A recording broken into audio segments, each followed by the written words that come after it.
Hello hi and అందరికీ నమస్కారం. My name is Ram. Welcome to my report YouTube channel. ఈరోజు దువ్వాడ శ్రీనివాసరావు గారు అండ్ దివ్యల మాధురి వీళ్ళ పేర్లు మీకు చెప్పవలసిన అవసరం లేదు.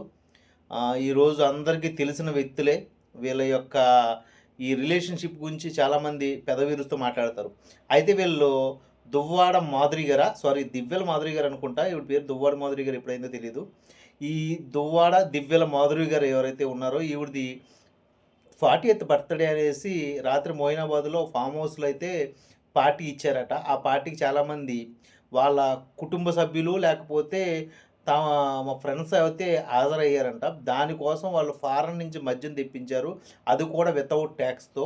దాంతో ఇన్ఫర్మేషన్ అందిన పోలీసులు అక్కడికి వెళ్ళి ఆ మద్యం బాటిల్ స్వాధీనం చేసుకొని దువ్వాడ మాధురి గారిని, దువ్వాడ శ్రీనివాస్ గారిని అరెస్ట్ చేశారంట. దీని మీద ఈరోజు శాటిలైట్ ఛానల్స్ అన్నిటిలోనూ కూడా న్యూస్ కవర్ అవుతుంది. దీని మీద ఎటువంటి వివరణ దువ్వాడ మాధురి గారు కానీ, దువ్వాడ శ్రీనివాస్ గారు కానీ ఇవ్వలేదు అనేసి ఆమె ఇన్‌స్టాగ్రామ్, సోషల్ మీడియాలో అయితే తెలుస్తుంది. కాబట్టి వాళ్ళు ఇంకా అరెస్టులో ఉన్నారనే, వాళ్ళు ఇంకా పోలీస్ స్టేషన్‌లో ఉన్నారనే సమాచారం అయితే మాత్రం టీవీ ఛానల్స్ చెప్తున్నాయి. దీని మీద మరి వాళ్ళు ఏ విధంగా స్పందిస్తారో చూడాలి.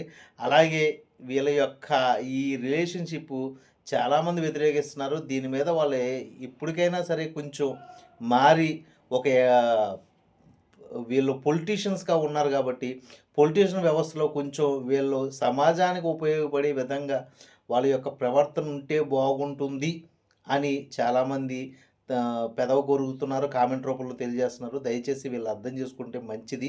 అలాగే సమాజానికి వీళ్ళు హితవు కోరాలని కోరుకుంటూ ఇదండి ఈరోజు న్యూస్. ప్లీజ్ మీకు నచ్చితే లైక్ చేయండి, షేర్ చేయండి అండ్ ఫాలో చేయండి. Sign out.